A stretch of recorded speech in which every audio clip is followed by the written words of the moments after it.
Assalamualaikum warahmatullahi wabarakatuh. Saya di sini akan menjelaskan tentang materi kami yang ada di makalah berjudul Pembentukan Jiwa Leadership melalui mata pelajaran PKN.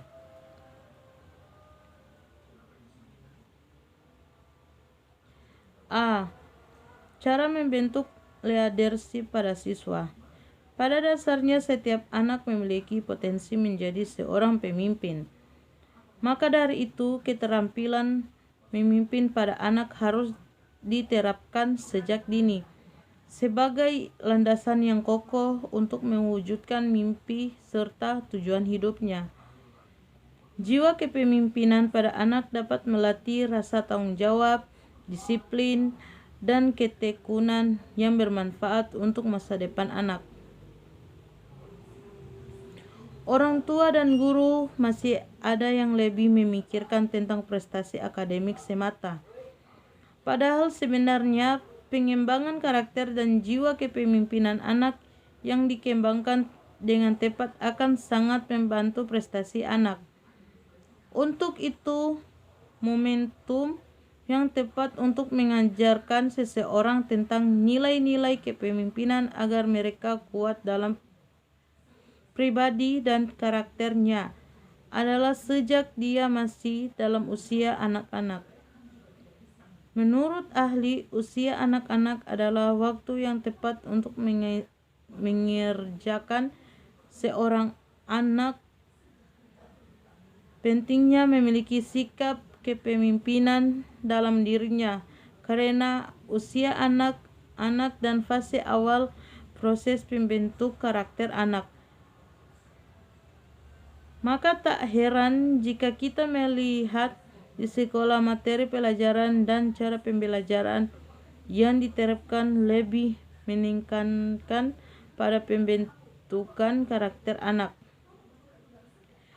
Mendidik jiwa kepemimpinan yang dimaksud bukanlah bertujuan untuk memastikan mereka semua akan menjadi pemimpin perusahaan, kantor, atau negara, namun pembentukan karakter kepemimpinan paling tidak ada membantu si anak untuk bisa menjadi pemimpin bagi dirinya sendiri terlebih dahulu. Mengajarkan kepemimpinan sejak dini mungkin dirasa tidak mudah bagi kebanyakan orang tua. Apakah pemimpin hebat yang ada saat ini sudah hebat sejak lahir atau diciptakan hingga mereka menjadi hebat? Ini mungkin hal yang sering ditanyakan bagi kebanyakan orang. Mengembangkan keterampilan kepemimpinan sejak dini untuk si kecil dapat membantu untuk menetapkan landasan yang kokoh untuk mencapai karir dan kesuksesan mereka. Keterampilan kepemimpinan ini memiliki kemampuan luar biasa untuk mengerjakan si kecil tanggung jawab, ketekunan, disiplin, dan empati terhadap orang lain.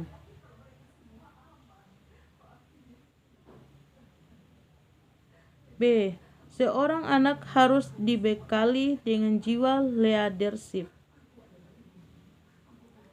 Salah satu cara membentuk jiwa kepemimpinan anak adalah dengan membiasakan mereka bertanggung jawab terhadap kebutuhan dirinya sendiri.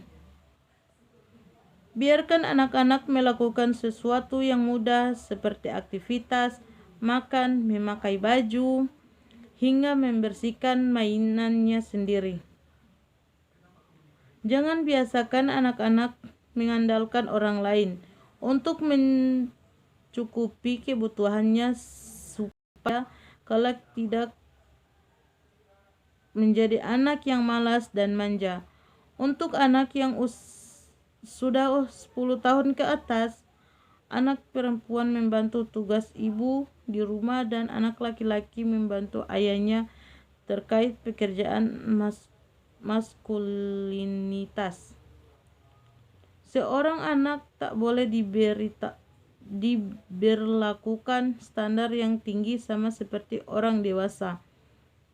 Tetapi mereka harus memahami bahwa tindakan mereka mempengaruhi orang lain dan ada orang yang mengandalkan mereka.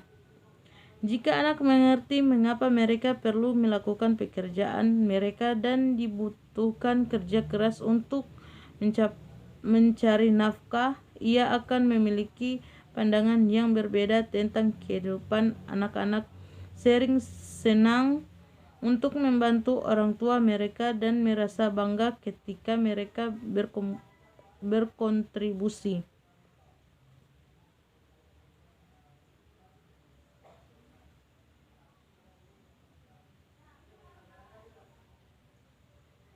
Satu, cara menumbuhkan jiwa kepemimpinan pada anak. A. Membekali anak dengan ilmu agama.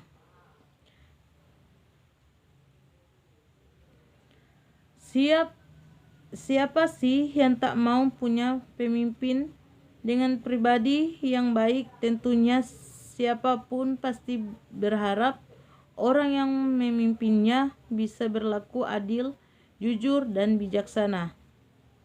Ilmu agama menjadi komponen dasar dan utama yang harus ada ketika Anda hendak membutuhkan jiwa kepemimpinan pada anak. Agama merupakan pedoman hidup tiap orang. Oleh sebab itu, jika pemahaman anak-anak terhadap agamanya baik, maka baik pula pribadi anak-anak tersebut. Agama merupakan pedoman hidup bagi setiap orang.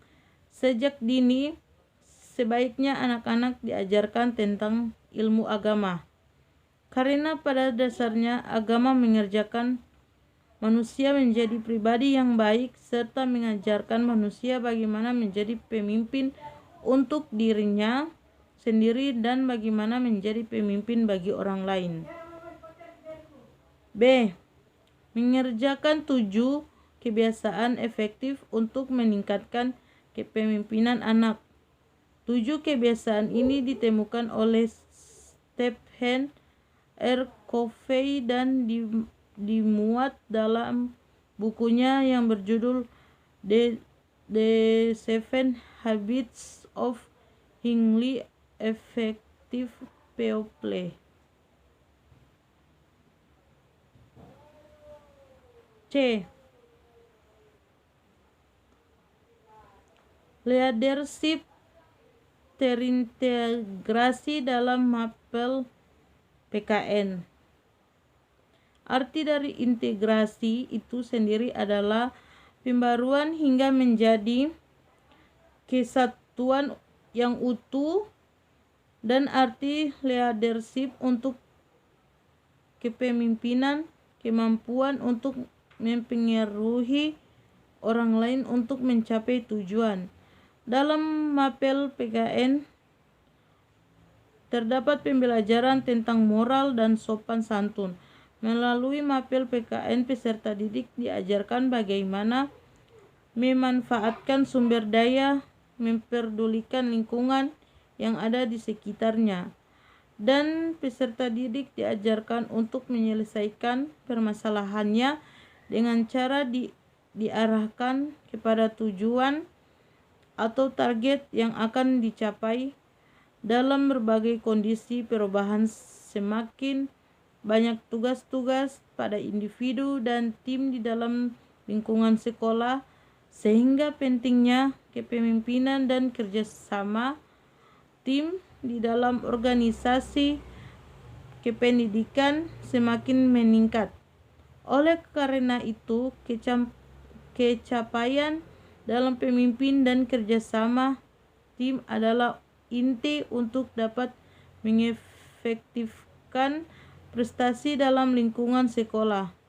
Kepemimpinan adalah milik setiap orang. Kepemimpinan tidak selalu berkaitan dengan satu orang besar atau peristiwa besar. Oleh karenanya, konsep kepemimpinan ini sangatlah perlu ditanamkan sejak dini pada siswa SD. D. Strategi pembentukan jiwa leadership melalui mapel PKN. Mata pelajaran PKN merupakan mata pelajaran yang mengajarkan moral yang terkandung nilai karakter bangsa.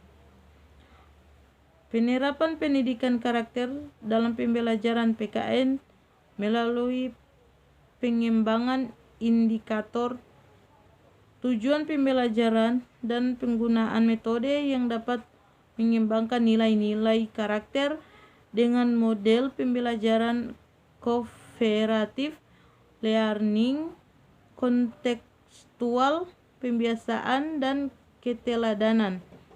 Penilaian hasil melalui observasi perilaku peserta didik nilai karakter yang tampak yaitu peduli lingkungan, disiplin religius, gemar membaca, cinta tanah air, semangat kebangsaan, toleransi, jujur, tanggung jawab, dan mandiri. Kesimpulan dari penerapan pendidikan berkarakter melalui mapel PKN adalah dengan memodifikasi indikator, tujuan pembelajaran,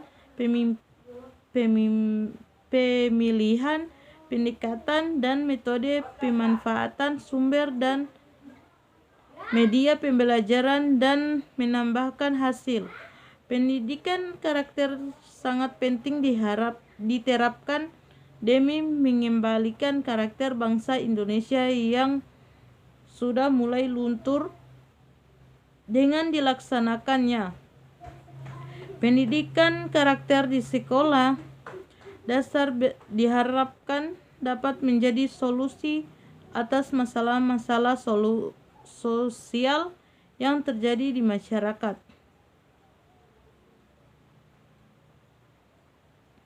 Pelaksanaan pendidikan karakter di sekolah dapat dilaksanakan pada ranah pembelajaran atau kegiatan pembelajaran, pengembangan budaya sekolah dan pusat kegiatan belajar, kegiatan kurikuler dan atau kegiatan ekstrakurikuler, dan kegiatan keseharian di rumah dan di masyarakat.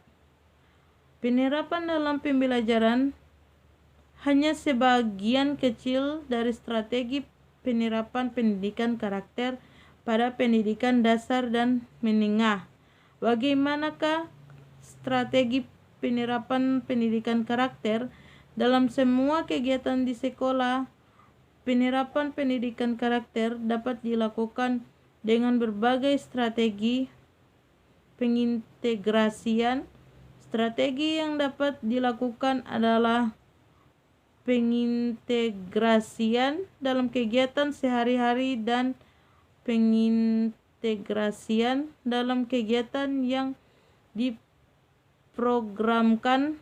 Pengintegrasian dalam kegiatan sehari-hari dapat dilakukan melalui cara bentuk keteladanan atau contoh kegiatan. Pemberian contoh atau teladan ini bisa dilakukan oleh kepala sekolah, guru atau staf administrasi di sekolah yang dapat dijadikan model bagi peserta didik. B. Kegiatan spontan. Kegiatan spontan adalah kegiatan yang dilaksanakan secara spontan pada saat itu juga. Kegiatan ini biasanya dilakukan pada saat guru mengetahui sikap atau tingkah laku peserta didik yang kurang baik, seperti meminta sesuatu dengan berteriak, mencoret dinding. C. Teguran. Guru perlu menegur peserta didik yang melakukan perilaku buruk dan mengingatkannya agar mengamalkan nilai-nilai yang baik sehingga guru dapat membantu mengubah tingkah laku mereka. D. Pengkondisian lingkungan suasana sekolah dikondisikan sedemikian rupa dengan penyediaan serta fisik, contoh penyediaan tempat sampah, jam dinding, slogan-slogan mengenai budi pekerti yang mudah dibaca oleh peserta didik, aturan tata tertib sekolah yang ditempatkan pada tempat yang strategis sehingga setiap peserta didik mudah membacanya. Kegiatan rutin merupakan kegiatan yang dilakukan peserta didik secara terus-menerus dan konsisten setiap saat. Contoh, kegiatan ini adalah berbaris masuk ruang kelas, berdoa sebelum dan sesudah kegiatan, mengucapkan salam bila bertemu dengan orang lain, membersihkan kelas atau belajar pengintegrasian dalam kegiatan yang diprogramkan dilaksanakan setelah terlebih dahulu guru membuat perencanaan atas nilai-nilai yang akan diintegrasikan dalam kegiatan tertentu. Hal ini dilakukan jika guru menganggap perlu memberikan pemahaman atau prinsip-prinsip moral yang diperlukan. Misalnya guru ingin menanamkan rasa kebersamaan, gotong royong dapat dilakukan dengan mengadakan kerja bakti untuk membersihkan lingkungan sekolah. Ya, itulah hasil presentasi makalah kami. Wassalamualaikum warahmatullahi wabarakatuh.